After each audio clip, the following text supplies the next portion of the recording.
વંદે ગુજરાત.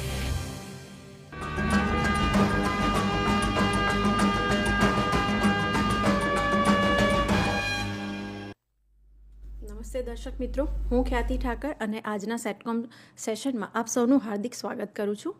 આપણે સૌ જાણીએ છીએ તેમ આપણે જે સેટકોમ શ્રેણીની શરૂઆત કરી છે તેમાં આપણે આરોગ્ય તેમજ પોષણને લગતા જેટલા પણ વિવિધ કાર્યક્રમો છે તે અને તેની સાથે જ તેને લગતી જેટલી યોજનાઓ છે કે જે રાજ્ય સરકાર દ્વારા તેમજ કેન્દ્ર સરકાર દ્વારા ચલાવવામાં આવી રહી છે તો તેના વિશે આપણે ચર્ચા કરતા આવી રહ્યા છે. હવે આ સેટકોમ શ્રેણીને આપણે આગળ વધારતા આજનું જે સેટકોમ સેશન છે તેમાં આપણે અંધત્વ અને જે દ્રષ્ટિને લગતી ખામીઓ છે તેના નિવારણ માટેનો જે રાષ્ટ્રીય સ્તરનો કાર્યક્રમ છે તેના વિશે આપણે વિસ્તારથી સમજીશું. તો આજના આ સેશનમાં આપણી સાથે જે ઉપસ્થિત છે નિષ્ણાતો, તો તેમનો હું પરિચય આપીશ.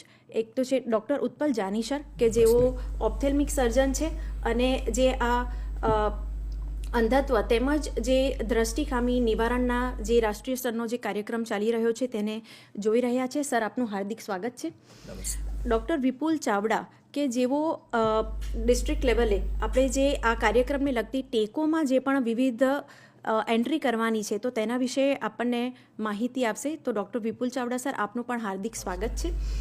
હવે વધુ સમય ન લેતા હું આપણી સાથે સ્ટુડિયોમાં જે ઉપસ્થિત નિષ્ણાતો છે તેમને વિનંતી કરીશ કે કાર્યક્રમને આગળ વધારે, પણ એ પહેલાં છેલ્લે એક વિનંતી કરીશ કે જેટલા પણ દર્શક મિત્રો છે, આશા બહેનો છે અથવા પ્રાથમિક આરોગ્ય કેન્દ્ર સબ સેન્ટર પરથી જેટલા પણ આપણા આરોગ્ય કાર્યકરો કાર્યક્રમને નિહાળી રહ્યા છે તો આ કાર્યક્રમને તમે જો સાંભળી રહ્યા છો અને તમારા જે પણ તમને કામ કરતાં કંઈ પ્રશ્ન થયા હોય આ કાર્યક્રમને અંતર્ગત કે કંઈ તમને નવું જાણવું હોય તો કાર્યક્રમના અંતે આપણે 10 મિનિટ ક્વેશ્ચન અને આન્સર સેશન માટે રાખવામાં આવેલી છે, જેનો ટોલ ફ્રી નંબર તમારી સ્ક્રીન ઉપર દર્શાવવામાં આવશે. તો તમને ખાસ વિનંતી છે કે આ કાર્યક્રમ ઉપર તમને જે પણ નિષ્ણાત દ્વારા માહિતી આપવામાં આવે તો તેને ધ્યાનથી સાંભળો, તમારા પ્રશ્નને નોટ ડાઉન કરી લો અને જે ટોલ ફ્રી નંબર તમને દર્શાવવામાં આવશે સ્ક્રીન ઉપર તો તેના પર તમે તમારા પ્રશ્નોને છેલ્લે પૂછી શકો છો. હવે હું ડૉક્ટર ઉત્પલ જાનીસરને વિનંતી કરીશ કે તેઓ આ કાર્યક્રમ વિશે આપણને માહિતગાર કરે. નમસ્કાર મિત્રો, રાષ્ટ્રીય અંધત્વ અને દ્રષ્ટિ ખામી નિયંત્રણ કાર્યક્રમ આરોગ્ય અને પરિવાર કલ્યાણ વિભાગ ગુજરાત રાજ્ય દ્વારા આપ સૌનું હાર્દિક સ્વાગત કરું છું. આપણો જે પ્રાથમિક આરોગ્ય કેન્દ્રના જે સ્ટાફ છે, આશા ફેસિલિટેટર છે, આશા બહેનો છે, એ સૌને હું સૌપ્રથમ હાર્દિક અભિનંદન આપું. આપના છેલ્લા 2 વર્ષના અથાગ પ્રયત્નોને કારણે આપણે સૌએ સાથે મળીને આ કાર્યક્રમ અંતર્ગત સમગ્ર દેશમાં આપણે સર્વોચ્ચ સ્થાન પ્રાપ્ત કર્યું છે. એ બદલ આપ સૌનો હું ખૂબ આભાર માનું છું અને આગળ પણ આપણે આટલી જ ખંત અને મહેનતથી આપણું કામ ચાલુ રાખીશું એવી મારી આશા છે. હવે જે આજનો જે પ્રોગ્રામ જે છે જેના માટે આજે આપણે મળ્યા છે એ ખૂબ જ અગત્યનો કાર્યક્રમ છે અને જેમાં આપ સૌની ભૂમિકા ખૂબ જ અગત્યની છે. આપણે કરવા જઈ રહ્યા છીએ 40થી ઉપરના જેટલા બી વ્યક્તિઓ આપણા સમાજમાં છે એ તમામ વ્યક્તિઓની દ્રષ્ટિની ચકાસણી અને જો કોઈ વ્યક્તિને દ્રષ્ટિ ખામી હોય તો તેની તમામ વિનામૂલ્ય સારવારનું આપણે આપવાનું એક સરસ આયોજન આ રાજ્ય સરકાર દ્વારા કરવામાં જઈ રહ્યું છે. એના પહેલા તબક્કાના ભાગરૂપે અત્યારે આપ સૌ જાણો જ છો, આપના સુધી તાલીમો પહોંચી બી રહી છે, આપને તાલીમો મળી બી રહી હશે. આપણે 1 સપ્ટેમ્બરથી તાલીમો શરૂ કરી છે અને 14 સપ્ટેમ્બર સુધીમાં એ તાલીમો પૂર્ણ કરવાની છે. જિલ્લા કક્ષાએ, તાલુકા કક્ષાએ, ગ્રામ્ય કક્ષાએ આપણે આ તાલીમો અત્યારે ચાલે છે. અને આપણે સૌથી પહેલો જે તબક્કો છે એ સ્ક્રીનિંગ કરી અને આપણે ટેકો પ્રોગ્રામમાં આપણી એન્ટ્રી કરવાની છે. આપણે સૌ જાણતા જશો કે આપનું જે ટેકોનું જે આપણું મોડ્યુલ છે એમાં આપણું NPCB VI એટલે આ કાર્યક્રમ માટે ખાસ મોડ્યુલ બી તૈયાર કરવામાં આવ્યું છે અને એની એક્સેસ આપણને મળી બી હશે અને એના વિશે વધુ વાત મારા સાથી મિત્ર ડૉક્ટર વિપુલભાઈ કરશે. પરંતુ અત્યારે હું જે આ કાર્યક્રમ અંતર્ગત આપણે શું કામગીરી કરવાની છે એની એક સીધી સમજ આપું. તો જે આપણો જે પ્રોગ્રામ જે છે એના જે મુખ્ય લક્ષ્યાંકો છે કે જે મેં કીધું એ પ્રમાણે કે 40થી વધુ વય ધરાવતા દરેક વ્યક્તિની આપણે પ્રાથમિક દ્રષ્ટિ ચકાસણી કરવાની રહેશે. પછી એમાંથી જો કોઈ વ્યક્તિને દ્રષ્ટિ ખામી હોય તો આપણા નજીકના જે ઓપ્થેલ્મિક આસિસ્ટન્ટ મિત્રો છે કે જે CSC પર આવતા હશે, PSC પર આવતા હશે, એમની પાસે આ વ્યક્તિને મોકલીને એમની નિદાન કરાવવાનું છે અને એ ઓપ્થેલ્મિક આસિસ્ટન્ટ દ્વારા જરૂરી સારવાર માટે નિષ્ણાતો પાસે મોકલી અને વિનામૂલ્ય સારવાર આપણે આપવાની રહેશે. એક વખત સારવાર મળી જાય એટલું જ અગત્યનું નથી મિત્રો. સારવાર પછી એ દર્દીઓના ફોલોઅપનું બી કામ આપણે જ કરવાનું છે, જેમાં મેઇન રોલ આવશે ઓપ્થેલ્મિક આસિસ્ટન્ટ અને કોમ્યુનિટી હેલ્થ ઓફિસરનો. અને આ તમામ કામગીરી જે આપણી થવાની છે એ આપણે ટેકોનું સોફ્ટવેર જે છે મેં જેમ તમને આગળ કીધું એમાં આપણે એની એન્ટ્રી કરવાની છે. એટલે આ એક સરસ સુંદર આયોજન છે. આ પ્રોગ્રામ જ્યારે આપણે પતાવીશું 31/12/2025ના રોજ આપણું એક ટાર્ગેટ છે, એ દિવસે જ્યારે પસશે ત્યારે આપણી પાસે આપણા સમાજમાં જેટલા બી 40થી ઉપરના વ્યક્તિઓ છે એ તમામની વ્યક્તિનો દ્રષ્ટિ ખામીનો રેકોર્ડ આપણી પાસે હશે. એ લોકોનો આપણી પાસે જે શું સારવાર આપી છે, શું નિષ્ણાતોએ એમને શું સલાહ આપેલી છે, એ તમામ રેકોર્ડ આપણી પાસે ટેકોના મોડ્યુલમાં ઉપલબ્ધ હશે. એટલે આ એક ખૂબ સુંદર આયોજન છે. એક ખૂબ આપણે સારું કામ કરવા જઈ રહ્યા છીએ. લોકોને દ્રષ્ટિ આપવી, લોકોને દ્રષ્ટિ સારવાર આપી, એ આપણે એક ધર્મની દ્રષ્ટિએ જોઈએ. કોઈ બી ધર્મ હોય એમાં એક બહુ પુણ્યનું કામ લખેલું છે અને આપણે સૌ સાથે મળી અને એક પુણ્યનું કામ કરવા જઈ રહ્યા છીએ. આ જે મેં આપને સમજાયું કે આખું એનું આપણું એક આ આખો જે પ્રોગ્રામ છે એનું એક દરેક એક્ટિવિટી માટે એક તારીખ નક્કી કરવામાં આવી છે. એવું નથી કે ભાઈ આ કાર્યક્રમ ચાલ્યા જ કરશે. દરેક એક્ટિવિટીનું આપણે એક ડેડલાઇન નક્કી કરવામાં આવી છે. જેમાં સૌથી પહેલાં અમે રાજ્ય કક્ષાએ એક TOTનું આયોજન કર્યું હતું 20 ઓગસ્ટે. અને હવે મેં કીધું એ પ્રમાણે 1 તારીખથી 14 તારીખ સુધી અલગ અલગ જિલ્લા કક્ષાએ, તાલુકા કક્ષાએ અને પ્રાથમિક આરોગ્ય કેન્દ્ર કક્ષાએ આપણે વિવિધ તાલીમોનું આયોજન કર્યું છે. અને આ તાલીમનું મુખ્ય ધ્યેય એ છે કે છેક આશાબેન સુધી, આપણા પછી એ ગ્રામ્ય કક્ષાનું હોય કે પછી આપણું શહેરી કક્ષાનું હોય, દરેક આશાબેનને પ્રોપર તાલીમ મળે, એમને શું કરવાનું છે એની માહિતી એમને પહોંચાડવામાં આવે. અને આને લગતું જે તાલીમને લગતું સાહિત્ય છે 5 થી 6 પાનાનું, મને આશા છે કે આપણે દરેક જિલ્લામાં આ સાહિત્યની છાપકામ થઈ ગયું હશે અને દરેક આશાબેન સુધી આ મટીરિયલ પહોંચી ગયું હશે. તો આ બધી કામગીરી આપણે 1 થી 14 તારીખની અંદર પૂરી કરવાની છે. 1 સપ્ટેમ્બરથી શરૂ કરી અને 14 સપ્ટેમ્બર સુધીમાં તમામ કામગીરી આપણે પૂર્ણ કરવાની છે. આમાં મેં તમને કીધું એ પ્રમાણે ફક્ત ગ્રામ્ય કક્ષાએ કામગીરી થાય એવું નથી. ગ્રામ્ય કક્ષાએ અને શહેરી કક્ષાએ, એટલે કે આપણું જિલ્લા પંચાયત અને કોર્પોરેશન એરિયા, બધામાં સેમ આપણે કામગીરી કરવાની જઈ રહી છે. એટલે એનું ખાસ નોંધ લેશો. મેં જેમ કીધું એ પ્રમાણે આ સાહિત્ય આપણે 30 ઓગસ્ટ સુધીમાં છપાઈ અને દરેક સુધી પહોંચાડવાનું આયોજન હતું. એટલે હું આશા રાખું છું કે આપણા દરેક કોમ્યુનિટી હેલ્થ ઓફિસર જે છે એમને અને આશાબેનને આ સાહિત્ય અત્યાર સુધીમાં મળી ગયું હશે. એના પછી હવે દાખલા તરીકે 14મી તારીખે 14 સપ્ટેમ્બર સુધીમાં આપણી તાલીમનું આયોજન પૂરું થશે. એટલે 15મી તારીખેથી આપણી ફિલ્ડની કામગીરી શરૂ થશે. એ ફિલ્ડની કામગીરી જે કોણે કરવાની છે તો આશાબેન દ્વારા કરવાની છે અને કોમ્યુનિટી હેલ્થ ઓફિસર દ્વારા કરવાની છે. આપના એરિયામાં આશાબેનનું જે કાર્યક્ષેત્ર છે અથવા તો કોમ્યુનિટી હેલ્થ ઓફિસરનું જે કાર્યક્ષેત્ર છે એ કાર્યક્ષેત્રમાં 40થી વધુ વય ધરાવતી તમામ વ્યક્તિઓની ઘરે ઘરે જઈ અને દ્રષ્ટિ ચકાસણી કરવાની છે. એ ચાર્ટ દ્વારા કરવાની છે. આપને જે સાહિત્ય પૂરું પાડવામાં આવ્યું છે એમાં છેલ્લા પાના પર ચાર્ટ આપણે આપેલો જ છે. એ ચાર્ટનો ઉપયોગ કઈ રીતે કરવાનો, કેટલા અંતરે આપણે ઊભા રહેવાનું, એ તમામ સમજણ એમાં લખેલી છે.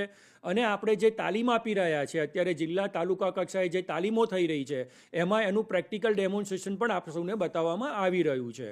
અને છતાં બી હું મારા આગળની સ્લાઇડમાં આપને ફરી એક વખત એ હું સમજાવવાની કોશિશ કરીશ.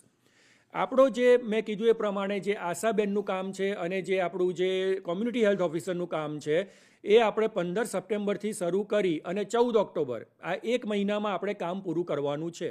મિત્રો, તારીખો ખાસ યાદ રાખજો. આ તારીખોમાં રહી અને આપણે કામ પૂરું કરવાનું છે.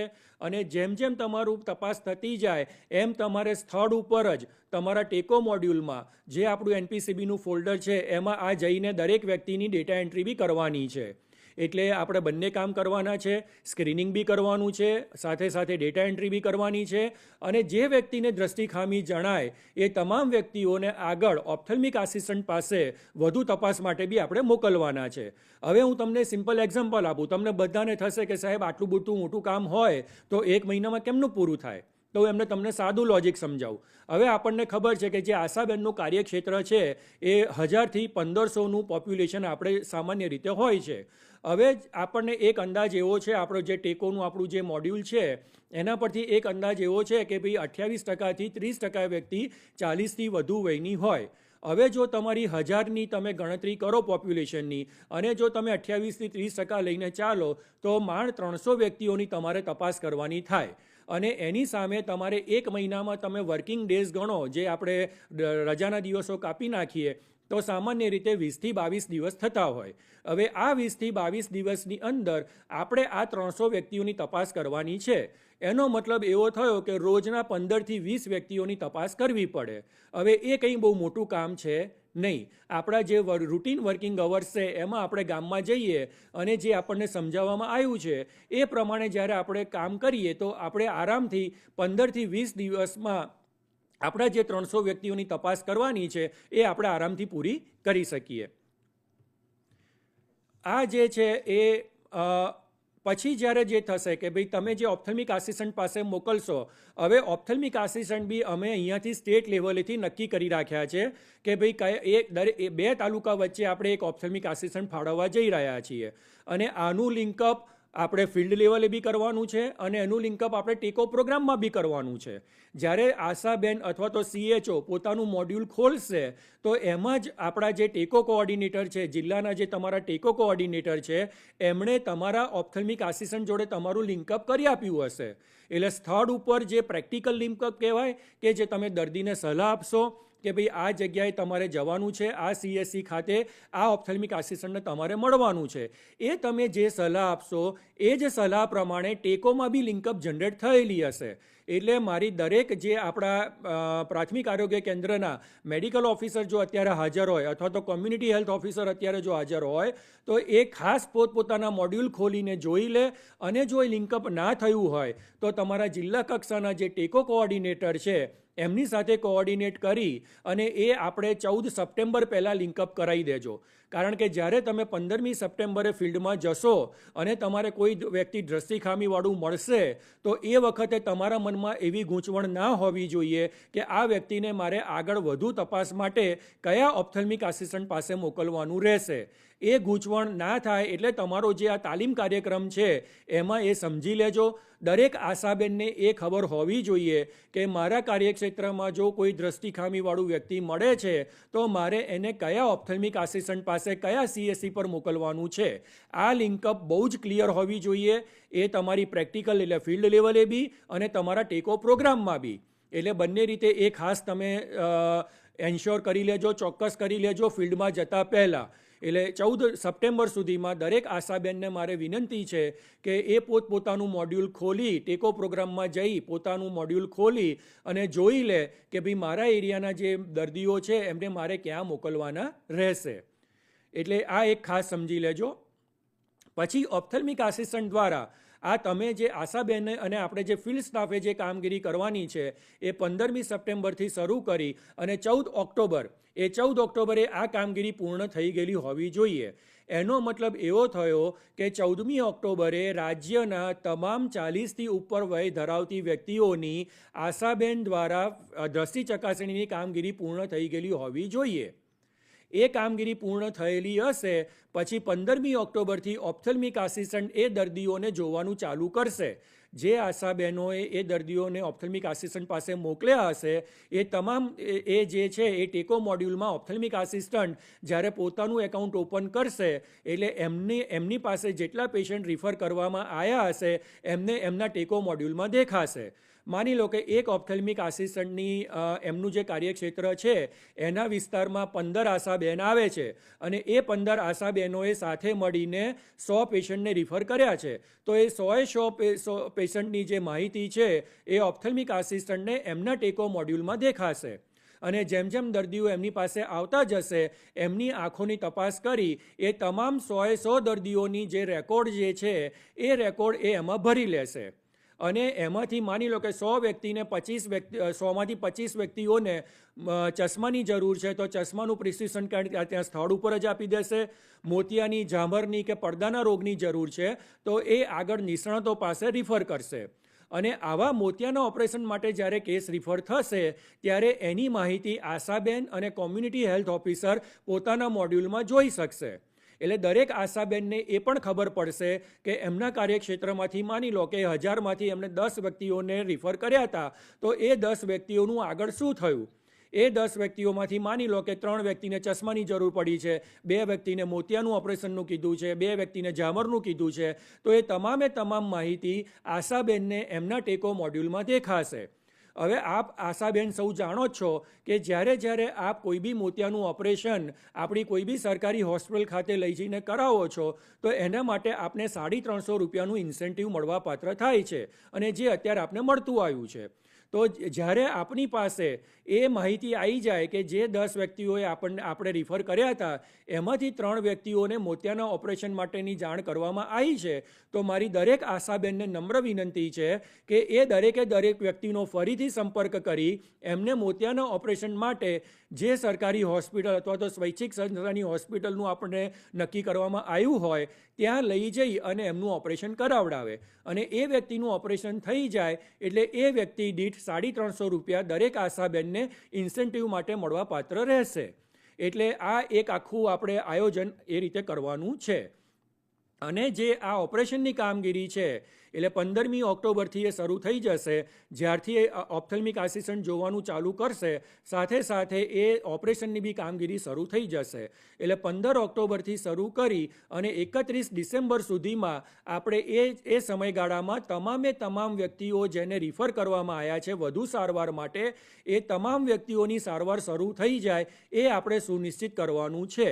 જો કોઈ દર્દી સારવાર વગરનું રહી ગયેલું હોય તો એ આશાબેને અને CHOએ પોતાના કાર્યક્ષેત્રમાં એમનો સંપર્ક કરી અને એમને સારવાર માટે મોટિવેટ કરી અને સારવાર માટે મોકલવાના રહેશે.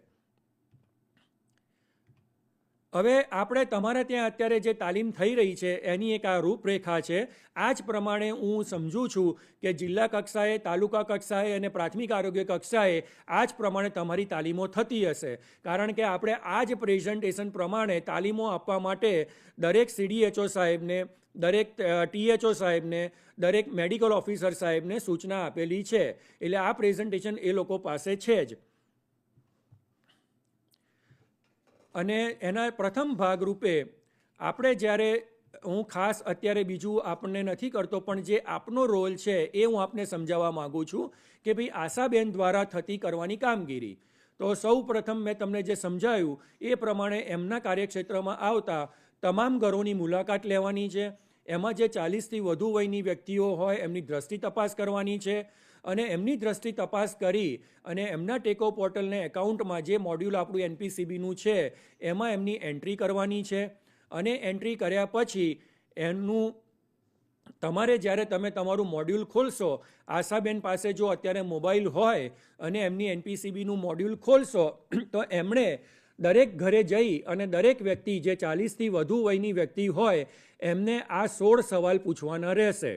આ 16 સવાલમાંથી કોઈ બી એક સવાલ જો એનો સવાલનો જવાબ હા હોય એનો મતલબ એવો થયો કે એ વ્યક્તિને આપણે ઓપ્થેલ્મિક આસિસ્ટન્ટ પાસે રિફર કરવાનું છે. મારી દરેક આશાબેનને ખાસ વિનંતી છે કે આ થોડું સમજી લેજો. જ્યારે તમે NPCB VIનું મોડ્યુલ તમે ઓપન કરશો એટલે તમને આ રીતના 16 સવાલ દેખાશે. આ 16 સવાલ તમારે 40થી ઉપરની વ્યક્તિને પૂછવાના રહેશે. હવે આ 16 સવાલમાંથી કોઈ બી એક સવાલનો જવાબ હામાં આવે એટલે તરત જ તમારે એને તમારા જે ઓપ્થેલ્મિક આસિસ્ટન્ટ તમને એપોઇન્ટ કરવામાં આવેલા છે, તમને સોંપવામાં આવેલા છે, એને આ વ્યક્તિને રિફર કરવાના રહેશે. હવે આ 16 સવાલો શું છે એની તમને સામાન્ય સમજ આપું તો 16 સવાલોમાંથી પહેલાં જે 9 સવાલો છે એ દર્દીને એની આંખને લગતા લક્ષણો છે કે ભાઈ તમારે દર્દીને પૂછવાનું રહેશે કે તમને ઝાંખું દેખાય છે, રાત્રે વાહન ચલાવવામાં મુશ્કેલી પડે છે, તમને પ્રકાશની આગળ કોઈ કુંડાળા દેખાય છે, તમારા ચશ્માના વારે ઘડીએ તમારે ફેરફાર કરવામાં આવે છે, આંખમાં ખંજવાળ આવે છે કે પાણી પડે છે, અથવા તો સખત લાલાશ રહે છે, ડબલ વસ્તુઓ દેખાય છે, આંખમાં દુખાવો થાય છે. આ રીતના 9 સવાલો આપણે એમના લક્ષણો લખેલા છે. આમાંથી કોઈ બી એક લક્ષણ જો દર્દીને હોય તો એને તરત જ તમારે દર્દીને આપણે ઓપ્થેલ્મિક આસિસ્ટન્ટને રિફર કરવાનું રહેશે. એ જ રીતે જે બીજો ગ્રુપ છે કે શારીરિક બીમારીના કિસ્સામાં, હવે માની લો કે પહેલા 9 સવાલોમાંથી બધા દર્દીને એકદમ નોર્મલ છે કે દર્દીના આંખમાં કોઈ જ તકલીફ નથી, તો આપણે એવું વિચારીએ ભાઈ જો કોઈ જ તકલીફ ના હોય તો શું કરવા આપણે એમને રિફર કરવાનું? ના, એવું નથી. હવે માની લો કે જો એમને ડાયાબિટીસ છે બ્લડ પ્રેશર છે અથવા થાઇરોઇડની બીમારી છે અથવા ટીબીની બીમારી છે, આ ચારમાંથી કોઈ બી બીમારીમાં જો હા આવતી હોય તો પણ એમને ઓપ્થેલ્મિક આસિસ્ટન્ટ માટે આંખની તપાસ માટે રિફર કરવાનું રહેશે. હવે માની લો કે આ 9 સવાલોમાં બી ના આવી, આ 4 સવાલોમાં બી ના આવી કે ના ભાઈ મને કોઈ રોગ નથી, તો છેલ્લા 3 સવાલ આપણે પૂછવાના છે કે ભાઈ તમારા કુટુંબમાંથી કોઈ વ્યક્તિને ઝામર છે, પડદાના રોગો છે અથવા ત્રાંસી આંખ છે, એવું જો કશું બી હોય અને એનો બી જો સવાલ હા આવે તો આપણે એમને ઓપ્થેલ્મિક આસિસ્ટન્ટ પાસે મોકલવાના રહેશે. કારણ કે આ જે રોગો છે, ઝામરના રોગો છે, પડદાના રોગો છે, ત્રાંસી આંખ છે, બધા વારસાગત છે. આજે દાખલા તરીકે મારા મધર ફાધરમાંથી કોઈને બી ઝામર હોય તો મને ઝામર થવાની શક્યતા 100% છે. એટલે આપણે એને અટકાવવા માટે એમને ઓપ્થેલ્મિક આસિસ્ટન્ટ પાસે મોકલવાના રહેશે. એટલે હું આશાબેનને વિનંતી કરું છું કે જ્યારે આપ આપનું NPCB VIનું મોડ્યુલ ટેકો પોર્ટલમાં જ્યારે ખોલશો એટલે તમને આ 16 સવાલ દેખાશે. એ 16 સવાલમાં સામે ચેકલિસ્ટ આવશે, એમાં તમારે ટીક કરવાનું રહેશે.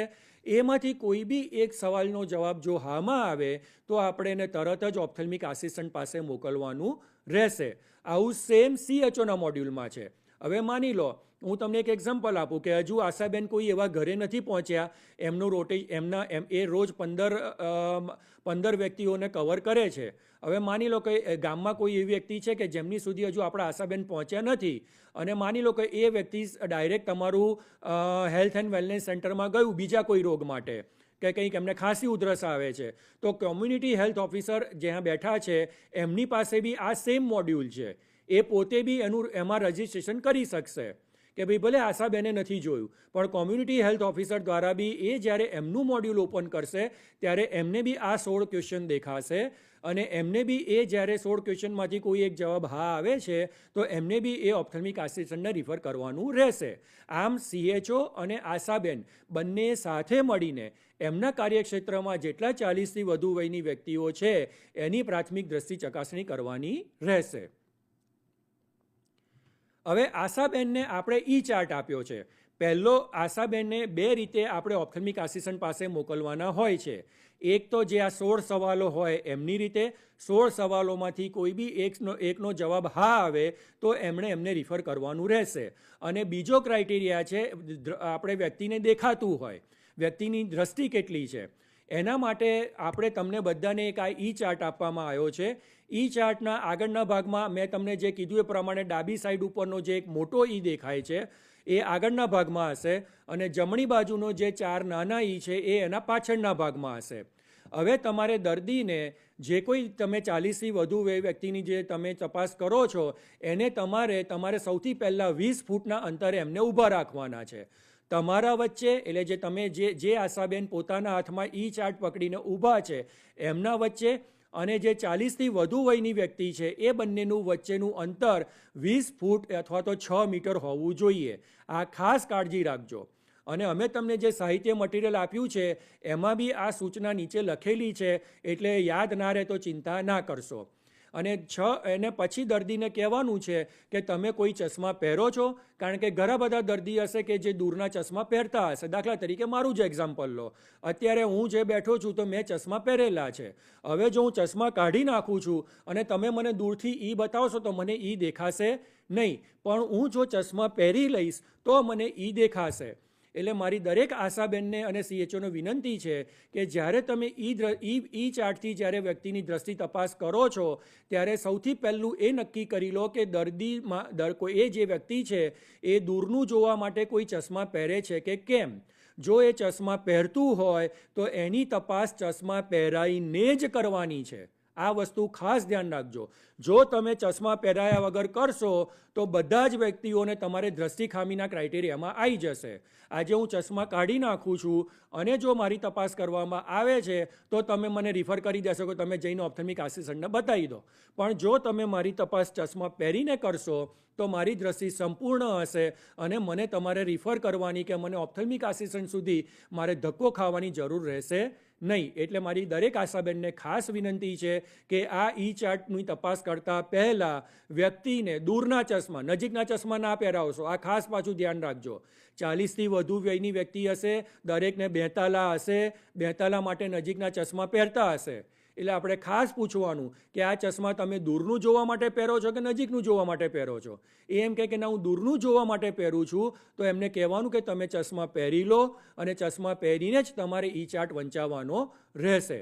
પછી એમને કહેવાનું કે તમારી એક આંખ આ રીતે બંધ કરો. સૌથી પહેલાં ડાબી આંખ બંધ કરાવવાની અને જમણી આંખથી આપણે જે પેલો ઈ મેં તમને જે બતાવ્યો એ પહેલાં મોટો ઈના પાંખિયા વંચાવવાના. એ મોટા ઈના પાંખિયામાંથી તમારે એ જે ઈ ચાર્ટ છે એના પાંખિયા ડાબી બાજુ છે, જમણી બાજુ છે, ઉપરની બાજુ છે કે નીચેની બાજુ છે એમ વારે ઘડીએ ઈ ચાર્ટ ગોળ ફેરવી અને એને બતાવવાનો રહેશે. હવે માની લો કે તમે 4 અલગ અલગ ડિરેક્શનમાં બતાવો છો અને 4માંથી 3 વખત એ જો પાંખિયા સાચી રીતે બતાવે છે તો તમારે પાનું ફેરવી અને પાછળના નાના 4 ઈ બતાવવાના રહેશે. હવે એ નાના 4 ઈના બી પાંખિયા બતાવવાના રહેશે. હવે જ્યારે દર્દીને તમે પૂછો છો કે ડાબી બાજુ છે, જમણી બાજુ છે, ત્યારે દર્દીએ ખાસ હાથ આ રીતે કરવાનો છે કે ભાઈ ડાબી બાજુ છે કે જમણી બાજુ છે કે ઉપરની બાજુ છે કે નીચેની બાજુ છે, એવું સ્પષ્ટ દર્દીને સમજાવવાનું કે હાથ ઉપર નીચે ડાબી બાજુ કે જમણી બાજુ કરીને બતાવે. એટલે આપણે સમજવામાં કોઈ કન્ફ્યુઝન થાય નહીં. સૌથી પહેલાં મોટો ઈ ચાર્ટ બતાવવાનો છે, એમાં 4માંથી જો 3 વખત એમને દેખાય તો તમારે પાનું ફેરવી નાખવાનું છે અને પાનાની પાછલી સાઈડ ઉપર જે 4 નાના ઈ આપ્યા છે એ 4 નાના ઈને અલગ અલગ ડિરેક્શનમાં તમારે પાનું કરી અને બતાવવાના છે. એમાંથી જો 4માંથી 3 વખત એ બરાબર પાંખિયા બતાવે તો એ દર્દીની દ્રષ્ટિ સામાન્ય છે એવું આપણે કહી શકીએ અને એને ઓપ્થેલ્મિક આસિસ્ટન્ટ પાસે મોકલવાની જરૂર નથી. પણ માની લો કે 4 વખત તમે પૂછ્યું અને એને 2 જ વખત સાચા જવાબ આપ્યા, 1 જ વખત સાચો જવાબ આપ્યો, તો એને દ્રષ્ટિ ખામી છે અને એ દર્દીને આપણે ઓપ્થેલ્મિક આસિસ્ટન્ટ પાસે મોકલવાનો રહેશે. આમ દરેક આશાબેને ઓપ્થેલ્મિક આસિસ્ટન્ટ પાસે મોકલવાના અથવા તો CHOએ ઓપ્થેલ્મિક આસિસ્ટન્ટ પાસે મોકલવાના 2 ધારાધોરણ છે. પહેલું ધારાધોરણ છે આપણા 16 સવાલો. 16 સવાલમાંથી કોઈ બી એક સવાલનો જવાબ હા આવે એટલે તરત જ એમણે રિફર કરી દેવાનું. અને બીજું ધારાધોરણ છે ઈ ચાર્ટ. જો ઈ ચાર્ટમાંથી મોટો ઈ ચાર્ટ ના દેખાય તો પછી નાના ઈ ચાર્ટ બતાવવાની જરૂર જ નથી રહેતી. મોટો ઈ ચાર્ટ ના દેખાય એટલે રિફર કરી દો. પણ જો મોટો ઈ ચાર્ટ બરાબર દેખાય છે તો પાછળના નાના ઈ ચાર્ટ બતાવો અને જો એ બરાબર ના દેખાતા હોય તો એને રિફર કરો. એટલે આ વસ્તુ હું જે સમજું છું એ પ્રમાણે દરેક આશાબેનને ક્લિયર થઈ ગઈ હશે. હવે એ જે મેં આ જે તમારી સૂચના છે મેં તમને જે સમજાઈ એ જ છે. આ તમને જે મેં સાહિત્ય મટીરિયલ આપ્યું છે એમાં બી લખેલું છે. એટલે આશાબેન તાલીમ લીધેલી હોય અને કદાચ ફિલ્ડમાં ભૂલી જાય તો આ સૂચના અંદર લખેલી છે કે ભાઈ 20 ફૂટના અંતરે ઊભા રાખવા, ચશ્મા પહેરાયેલા રાખવા, પહેલાં મોટો ઈ બતાવો પછી નાનો ઈ બતાવો. એ તમામ વસ્તુની સૂચનાઓ અહીંયા તમને અમે છાપીને આપેલી જ છે. હવે આ જે થઈ જાય એટલે તમારે મેં જેમ કીધું એ પ્રમાણે ઓપ્થેલ્મિક આસિસ્ટન્ટે જે તારીખે અને સ્થળ નક્કી કર્યું હોય કે ભાઈ આ CSC પર ઓપ્થેલ્મિક આસિસ્ટન્ટ આવશે, આ PSC પર આવશે અથવા તો આ સબ સેન્ટર ઉપર આવશે, ત્યાં તમારે દર્દીને મોકલવાના છે. અને દર્દીને એક વખત ડાયગ્નોસિસ નક્કી થઈ જાય પછી એને વધુ સારવાર માટે સમજાવી અને એમનો સાથ આપી અને ઓપરેશન માટે લઈ જવાના છે. અને મોતિયાના ઓપરેશન માટે દરેક ઓપરેશન માટે 350 રૂપિયા આશાબેનને ઇન્સેન્ટિવ મળવાપાત્ર રહેશે. હવે આ સેમ વસ્તુ આપણા કોમ્યુનિટી હેલ્થ ઓફિસર દ્વારા કરવાની છે. એમને બી જ્યારે એમનું મોડ્યુલ જોશે, હવે એમનામાં ફરક ખાલી એટલો છે કે એમની પાસે ઈ ચાર્ટ નહીં હોય પણ કોમ્યુનિટી હેલ્થ ઓફિસરના એમના પોતાના સેન્ટર ઉપર આ જે મેં બતાવ્યું છે એવો સ્નેલન્સ ચાર્ટ આપણે દરેકને આપેલો છે. બરાબર છે. આ રીતનો ચાર્ટ આપણા દરેક હેલ્થ એન્ડ વેલનેસ સેન્ટરમાં અવેલેબલ છે.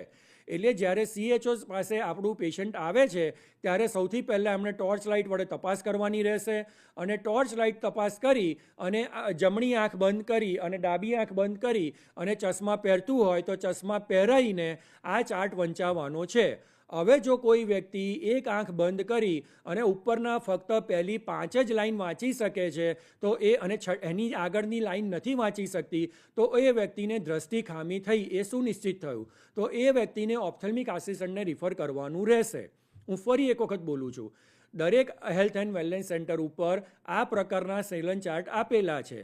જ્યારે 40થી ઉપરનું વ્યક્તિ તમારા સેન્ટર ઉપર આવે છે અને એને તમારી પાસે આવે છે એટલે તમારે એની દ્રષ્ટિ તપાસ આ ચાર્ટનો ઉપયોગ કરીને કરવાની છે. વારાફરથી બંને આંખની તપાસ કરવાની છે.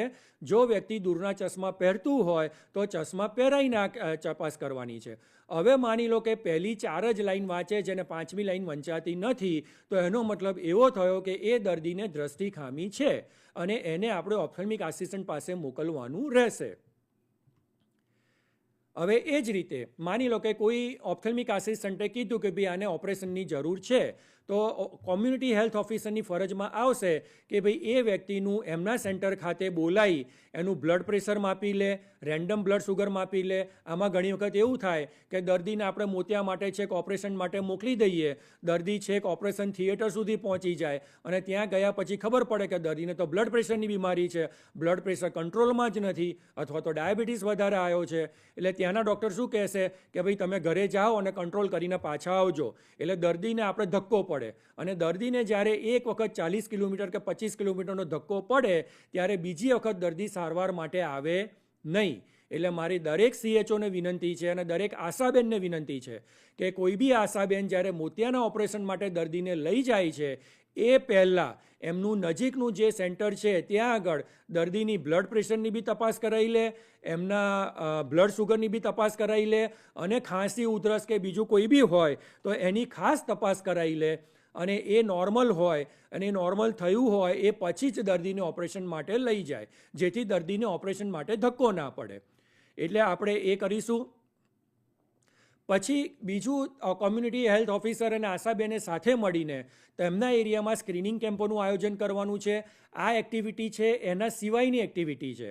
પછી જે આંખના વિવિધ રોગો છે એની સારવાર કઈ રીતે પૂરી પડે, એની સારવાર માટે સરકારશ્રીની શું યોજનાઓ છે, એ સારવારો ક્યાં મળી રહે, એના માટેની જે સમજ છે, એના માટેની જે આઈસી એક્ટિવિટી છે, એ તમામ એક્ટિવિટી કોમ્યુનિટી હેલ્થ ઓફિસરે અને આશાબેને સાથે મળીને કરવાની છે.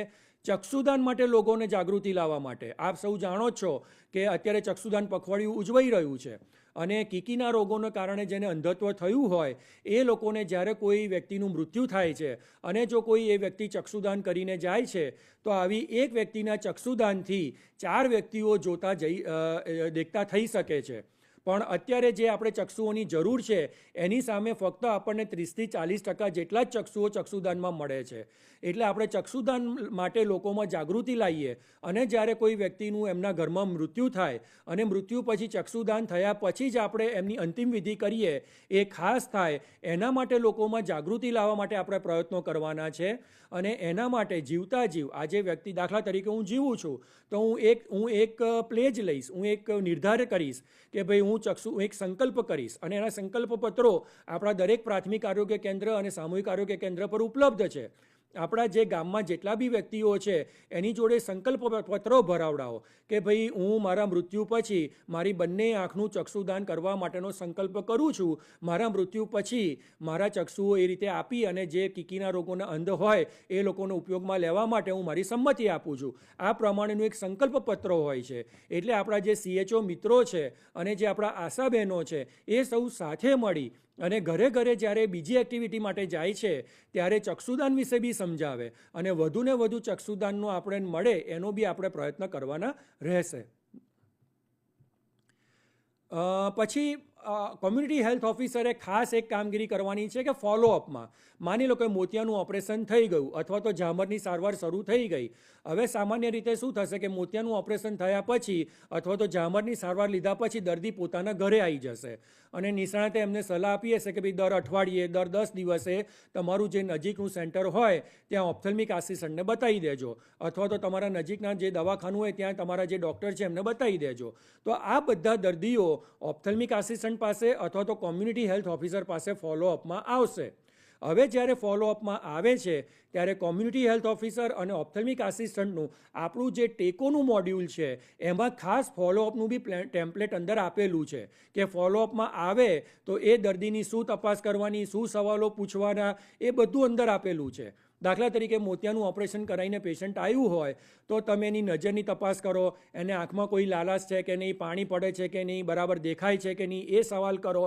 એને મોતિયાના ઓપરેશન પછી જે દવાઓ નાખવાની કીધી છે એ દવાઓનું જે શિડ્યુલ છે એ દર્દી પૂરેપૂરું સમજ્યું છે કે નથી સમજ્યું, દર્દી પાસે દવાઓ પૂરતા પ્રમાણમાં છે કે કેમ, કારણ કે મોતિયાના ઓપરેશન પછી 40 દિવસ સુધી દવાઓ નાખવાની હોય છે અને આ દવાઓ આપણે સરકારશ્રીમાંથી વિના મૂલ્યે મળે છે.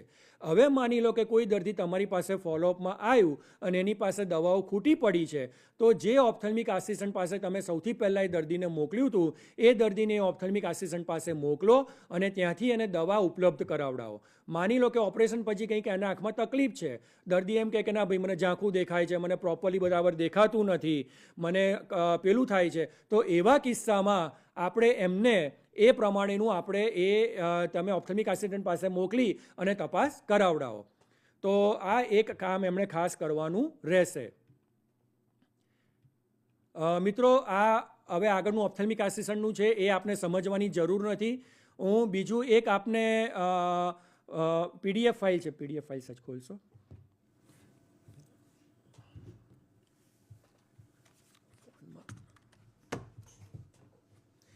પ્લીઝ PDF ફાઇલ બતાવજો. હા, આમાં એક OTP આવ્યો છે, પેલા ફોન પર કહી દે બહાર જઈને. એક OTP આવ્યો છે જેનો ફોન આવ્યા કરે છે. મિત્રો, આ જે છે એ મને આપી દો. નહીં, આ જે મેં સવાલો આપને કીધા એ સવાલો આપ સમજી ગયેલા છો, પણ આ ખાસ સમજવાનું છે, આ તમારા દરેક સાહિત્ય મટીરિયલમાં તમને જે ટ્રેનિંગનું સાહિત્ય પૂરું પાડવામાં આવ્યું છે એમાં આ જે 5 પાના છે એ 5 પાના આપને આપવામાં આવેલા હશે. એમાં આ જે પહેલું પાનું જે છે એમાં આ એના લક્ષણોવાળું પાનું છે. બીજું પાનું છે આ ખાસ જે છે આપણા CHO મિત્રો માટે છે કે જ્યારે એ ટોર્ચ લાઇટની તપાસ કરશે ત્યારે એ ટોર્ચ લાઇટની તપાસમાં શું જોવાનું છે. તો એમાં સૌથી પહેલો મોતિયો હોય તો એ જ્યારે ટોર્ચ કરશે તો એમને મોતિયો આવો દેખાશે અને દર્દીને આ પ્રમાણેના લક્ષણો હશે કે ભાઈ ઝાંખું ઝાંખું દેખાય છે. બરાબર છે. એટલે CHO મિત્રોને કોઈ ચોપડી આપણે શોધવી ના પડે, કંઈ શોધવું ના પડે, આપણી પાસે મટીરિયલ હાથ વગું હોય એના માટે આ 5 પાનાનું ટેમ્પલેટ દરેક મિત્રોને આપણે છપાઈને આપેલું છે. એમાં જ્યારે તમે ટોર્ચ લાઇટ કરશો અને ટોર્ચ લાઇટથી દ્રષ્ટિ તમે કોઈ બી વ્યક્તિની આંખમાં જોશો તો તમને મોતિયો હશે તો મોતિયો આવો દેખાશે, જે મધ્યમાં રાખોડી કલરનું તમને દેખાશે. બરાબર છે. હવે તમે આમાં જોશો તો તમારી ડાબી બાજુની જે આંખ છે એમાં તમને વચ્ચે રાખોડી કલરનું દેખાય છે, સફેદ કલર દેખાય છે, એ મોતિયાના કારણે દેખાય છે. અને તમે જમણી બાજુ જોશો તો તમને કોઈ પણ પ્રકારનું એમાં રાખોડી કલર કે દેખાતો નથી. એટલે એનો મતલબ એવો થયો કે આ જે વસ્તુ છે એ મોતિયા માટેનું છે. એ જ રીતે આ અલગ અલગ છે, આ તમને આખું આપવામાં આવેલું છે. આ ટેમ્પલેટ એકવાર જોઈ લેજો. મેં તમને સમજાવ્યું એ પ્રમાણેનો આ ચાર્ટ છે જે આશાબેનને જ બતાવવાનો છે.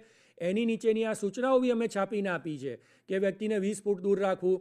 હવે માની લો કે આ તમે આ પાનું બતાવો છો અને આ બરાબર વાંચે છે તો જ તમારે એના પછીના પાના પરના 4 બતાવવાના છે. જો આ ઉપરનો પહેલો નથી દેખાતો બરાબર તો પછી પાછળના પાના ઉપર જવાની જરૂર રહેતી નથી. એટલે મિત્રો, મારું આ જે આપને સમજાવવાનું હતું એ અહીંયા જ હું પૂરું. અને આ એક ફ્લો ચાર્ટ બી આપેલો છે કે દર્દીને ક્યાં દેખાય તો શું કરવાનું, અને એ તમને આ સાહિત્ય મટીરિયલમાં હશે. એટલે આ ટેકનિકલ જે હતું એ મેં આપને સમજ આપી છે. હવે ટેકોમાં જે સમજાવવાનું છે એ મારા મિત્ર ડૉક્ટર વિપુલભાઈ આપને સમજાવશે અને એ પછી આપણે થોડા સમય માટે અમુક જે આપણને સમય મર્યાદામાં આપણે ક્વેશ્ચન આન્સર્સ લઈશું. હું ડૉક્ટર વિપુલભાઈને વિનંતી કરું કે ટેકોનું સમજાવે. નમસ્કાર સર્વે શ્રોતાગણો. હવે જાની સાહેબે જે આખો પ્રોગ્રામ સમજાયો એ પ્રોગ્રામ આપણે ટોટલી આપણા રાજ્ય સરકારે ટેકો સોફ્ટવેરમાં આખું મોડ્યુલ બનાવેલું છે અને એ મોડ્યુલ થ્રુ જ આપણે તમામ જે 40 વર્ષથી ઉપરના લાભાર્થીઓ છે એની એન્ટ્રી કરવાની થાય છે.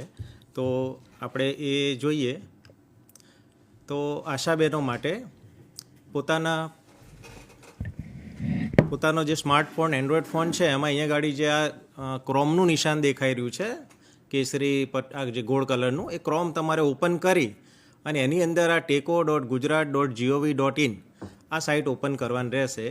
આ સાઇટ ઓપન કરશો એટલે જે બાજુમાં દેખાય છે બરાબર ને, આખું પેજ આવશે. આ પેજમાં તમે ન્યૂ કરીને અહીંયા ગાડી તમને દેખાય છે ત્યાં ગાડી આપણી રાજ્ય સરકારે બનાવેલી ટેકો એપ આપણે ત્યાંથી ડાઉનલોડ કરી શકશું. એટલે તમામ CHO અને આશાબહેનોએ એપના માધ્યમથી NPCB VIની કામગીરી કરવાની થાય છે. તો એના માટે અહીંથી એપ ડાઉનલોડ કરવાની થશે અને સમયાંતરે આની જે કંઈ પણ તમને જિલ્લા કક્ષાએથી માહિતી મળે કે ભાઈ નવું વર્ઝન આવ્યું છે, તો આ સાઇટ ઓપન કરી અને નવું વર્ઝન તમારે ડાઉનલોડ અહીંથી કરવાનું થશે અને અપડેટ કરવાનું થશે. ત્યારબાદ તમને તમારા PSC ખાતેથી તમને તમારો પોતાનો એક યુઝર આઈડી મળશે, બરાબર, અને પાસવર્ડ મળશે. પાસવર્ડ આપણો ડિફોલ્ટ 1 થી 8 છે, બરાબર. તો આશાબેન છે, CHO છે, એ પોતાના આઈડી પાસવર્ડ નાખી અને લોગિન કરશે, બરાબર. આ આશાનું મોડ્યુલ આપણે જોઈ રહ્યા છે. તો આશાબેનોનું જ્યારે ઓપન થશે, પોતાના સારા નેટવર્કમાં ઓપન કરશે, બરાબર, તો ત્યારે એમને પોતાના એપમાં NPCB સ્ક્રીનિંગ નામનું મોડ્યુલ દેખાશે. એની ઉપર એને ક્લિક કરવું પડશે અને ક્લિક કરીને આપણે એમાં આગળ જવાનું રહેશે. ત્યારબાદ આપણે જઈશું તો આપણને આગળ આપણા જેટલા પણ ગામ છે, ધારો કે કોઈ આશાબેનને 2 ગામ હશે તો 2 ગામ, બરાબર, તો એ ગામ દેખાશે. અને ગામ નહીં હોય તો એમના જેટલા પણ વિસ્તાર ફાળવેલા હશે, વાસ ફાળવેલા હશે, ફળિયા પાડવેલા હશે, જે આપણે ટેકોમાં નાખેલા હશે, એ આપણને અહીંયા દેખાશે. એટલે આપણે જે વિસ્તારમાં ગયા હોય એ વિસ્તાર આપણો પસંદ કરી અને નીચે નેક્સ્ટનું જે ટેબ છે ત્યાં આગળ ક્લિક કરીને આગળ જઈશું. આગળ જઈશું એટલે આપણને એ વિસ્તારમાં રહેલા તમામ લાભાર્થીઓ આપણને દેખાશે. હવે આમાં ઘણા બધા નામ હશે, બરાબર. તો એ નામમાંથી ધારો કે આપણે ગીતાબેનના ઘેર ગયા છે અને ગીતાબેનના નામના પણ ઘણા બધા લાભાર્થી હશે. તો આપણે ઉપર એક સર્ચ બાર છે, એ સર્ચ બારમાં ગુજરાતીમાં ગીતા લખશું ને તો જેટલા પણ ગીતાઓ હશે આપણા એરિયામાં એ ગીતા આપણને મળશે, બરાબર. એમાંથી આપણે ધારો કે ગીતાબેન પ્રતાપજી રાઠોડના ઘેર આવ્યા છે, તો એના ઉપર આપણે ક્લિક કરશું. ક્લિક કરી અને આગળ જઈશું એટલે આ રીતનું પેજ આવશે, જેમાં આપણે ફેમિલી હેલ્થ સર્વેમાં જે ડેટા નાખેલો છે એ ડેટા દેખાશે, એમનો ફોન નંબર, ઉંમર, જાતિ. અને નીચે જુઓ છો તો એની જાતે આજની તારીખ આવી જશે. એટલે તમે જ્યારે પણ જાઓ, બરાબર, ત્યારે ઓટોમેટિક ત્યાં તારીખ આવી જશે. અને એ કેલેન્ડર ઉપર ધારો કે બીજી તારીખ સિલેક્ટ કરવી છે તો એ ક્લિક કરશો તો પણ તમે બીજી તારીખ સિલેક્ટ કરી શકશો. ત્યારબાદ જેમ જાની સાહેબે વાત કરી કે 16 પ્રશ્નો છે, તો આશાએ પોતાના વિસ્તારમાં રહેલા દરેક લાભાર્થીને 40 વર્ષથી, હવે 40 વર્ષ આમાં કયા લાભાર્થી આવશે કે 31 ડિસેમ્બર 2025ના રોજ જેને પણ 40 વર્ષ પૂરા થતા હશે એ તમામ લાભાર્થી તમને તમારા એરિયામાં દેખાશે. એટલે આ બધા પ્રશ્નો તમારે પૂછવાના થાય. આમાંથી જેટલા પણ પ્રશ્નો લાગુ પડતા હોય લાભાર્થીને તો તમે મલ્ટિપલ આમાં સિલેક્ટ કરી શકો છો. જો કોઈ પણ નથી, ધારો કે પહેલો છે, શું તમે હાલમાં નીચેમાંથી કોઈ આંખની સંબંધિત લક્ષણોની અનુભવ કરી રહ્યા છો? જો નથી તો નીચે છેલ્લું ટેબ છે નથી, એ ફરજિયાત સિલેક્ટ કરવું પડશે.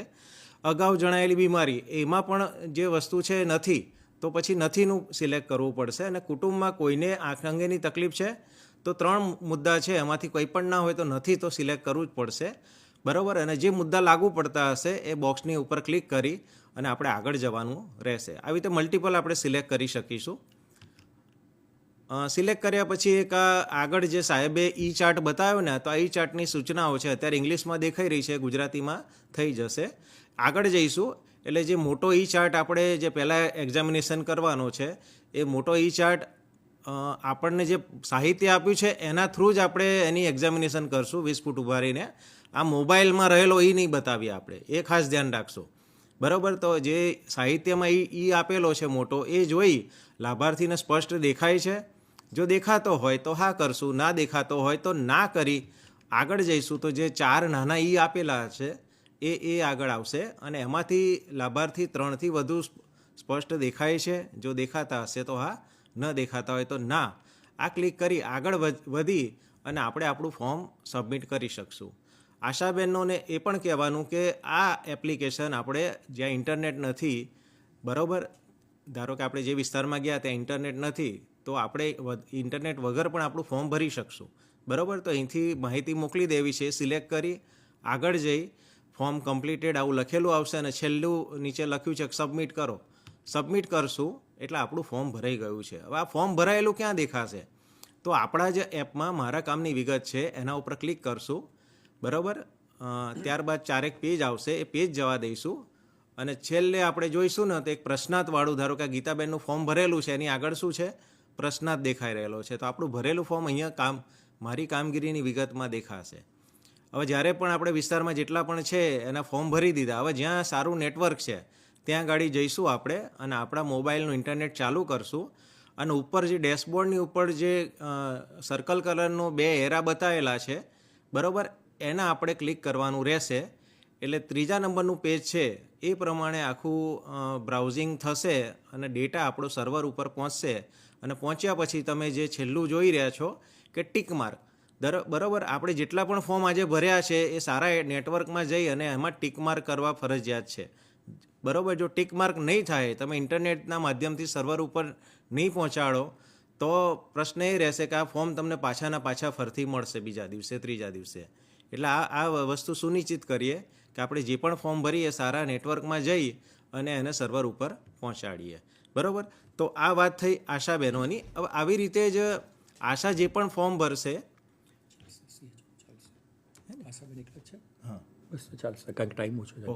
ઓકે, તો આ રીતે આપણે કામગીરી કરવાનું રહેશે. અને CHOમાં પણ આ જ ફોર્મ આપણને દેખાશે. CHO પણ 40 વર્ષથી ઉપરના જેટલા લાભાર્થી હશે એને પણ દેખાશે. એ પોતે પણ ફોર્મ ભરી શકશે અને આશા દ્વારા મોકલેલા હશે એ પણ દેખાશે. CHOમાં પણ આ 16 પ્રશ્નો આવશે જે આશાએ ક્લિક કરેલા હશે એ પણ દેખાશે. બરાબર, અને ત્યારબાદ એમને જે સાહેબે સ્નેહલ ચાર્ટ બતાવ્યો એ પ્રમાણે પોતાના સેન્ટર ઉપર રહેલા વિઝન ચાર્ટ ઉપરથી ચશ્મા પહેરતા હોય તો ચશ્મા પહેરીને, ના પહેરતા હોય તો પહેર્યા વગર પણ ડાબી અને જમણી આંખથી બંનેનું સ્નેહલ ચાર્ટથી વિઝન માર્ક કરવાનું રહેશે. અને એ પછી જશે ઓપ્થેલ્મિક આસિસ્ટન્ટ સાથે. ઓપ્થેલ્મિક આસિસ્ટન્ટ જ્યારે ભરી દેશે, બરાબર, અને આગળ રિફર કરશે સર્જનને, તો ઓટોમેટિક તમારા ત્યાં ફોલોઅપનું એક ઓપ્શન છે. એ ઓટોમેટિક ફોલોઅપમાં એ લાભાર્થી આવી જશે. અને જ્યારે પણ એ લાભાર્થી તમારા વિસ્તારમાં આવે ત્યારે તમારે એનું ફોલોઅપ પણ કરવાનું રહેશે. તો આ રીતે આપણે કામગીરી ટેકોમાં કરવાની રહેશે. તો અહીંયા ગાડી હું મારું સેશન પૂર્ણ કરું છું. હવે આ બાબતે કોઈને પણ પ્રશ્ન હોય તો નીચે ટોલ ફ્રી નંબર આપને દેખાઈ રહ્યો છે, આ પ્રશ્ન પૂછી શકો છો.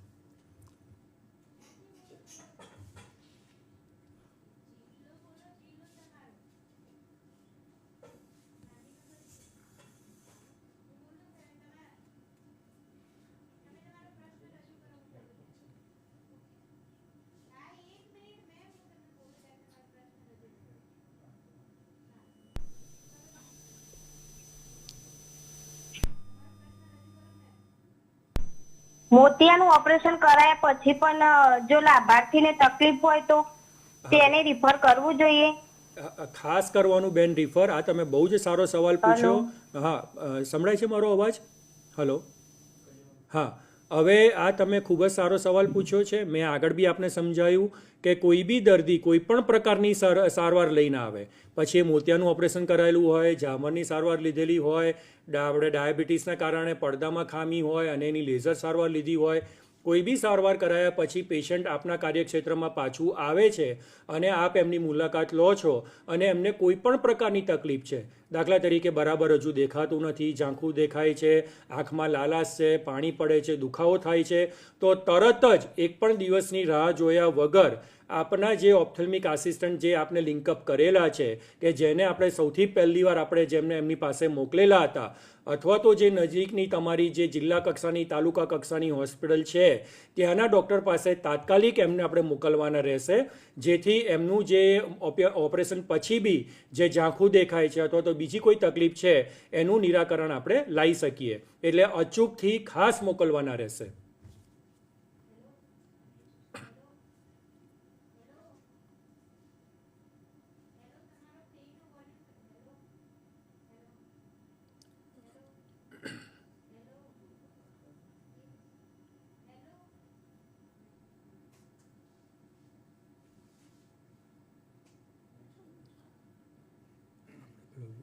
એક મીન ટાઈમ વિડીયો બતાવો છે કે ચાલશે?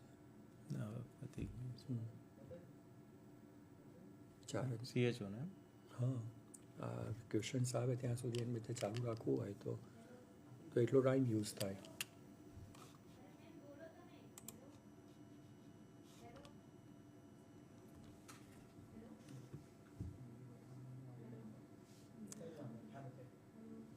તો જે CHOનું આપણે વાત કરી રહ્યા છે, તો CHOમાં પણ પોતાનું આઈડી પાસવર્ડથી ટેકોમાં લોગિન કરી શકશે. લોગિન કર્યા પછી CHOમાં પણ NPCB સ્ક્રીનિંગ નામનું મોડ્યુલ દેખાશે, જે આગળ મેં વાત કરી છે એ પ્રમાણે.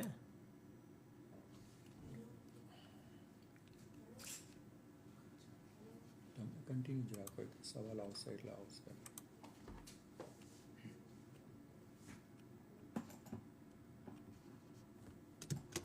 જ્યારે આપણે ઓપન કરશું એનપીસીબી, બરાબર, અને આપણા વિસ્તારમાં જઈશું, જે બી ફળિયામાં ગયા છે, ગામમાંથી ફળિયામાં ગયા છે, ત્યાં ગાડી આપણને આ રીતના 3 વસ્તુ દેખાશે કે 40 વર્ષથી ઉપરના મેમ્બર્સ, આશા દ્વારા મોકલેલા લાભાર્થી અને ફોલો. બરાબર, તો આપણા ઓપીડી દરમિયાન આપણા ત્યાં કોઈ પણ 40 વર્ષથી ઉપરનું આવેલું છે, બરાબર, તો એ કદાચ આશા દ્વારા રિફર નથી થયેલું, તો આપણે ડાયરેક્ટ પણ જે આશાનું ફોર્મ છે 40 વર્ષથી ઉપરમાં જઈ અને આપણે એ ફોર્મ ભરી શકીશું.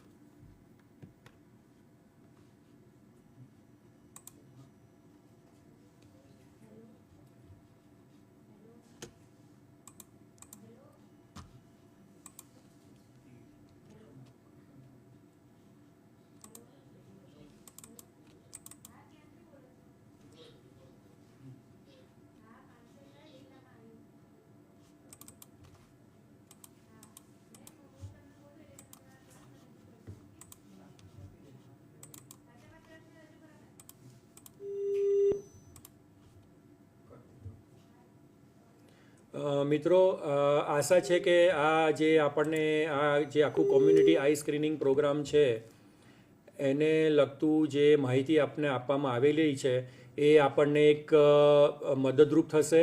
આપને રેગ્યુલર ડિટેલ્ડ તાલીમ તો અત્યારે મેં આપણને કીધું એ પ્રમાણે 1 થી 14 દરમિયાન ચાલુ જ છે. આપને કોઈ બી જગ્યાએ કોઈ બી કન્ફ્યુઝન હોય તો આપના નજીકના સેન્ટર ખાતે જ્યાં ઓપ્થેલ્મિક આસિસ્ટન્ટ આવે છે એમનો સંપર્ક કરશો, આપના મેડિકલ ઓફિસરનો સંપર્ક કરશો તો આપને એનું નોલેજ મળી રહેશે. ટેકોને લગતી જે માહિતી છે એ બી આપના ટેકો કોઓર્ડિનેટર દ્વારા સરસ રીતે સમજાવવામાં આવી રહી છે.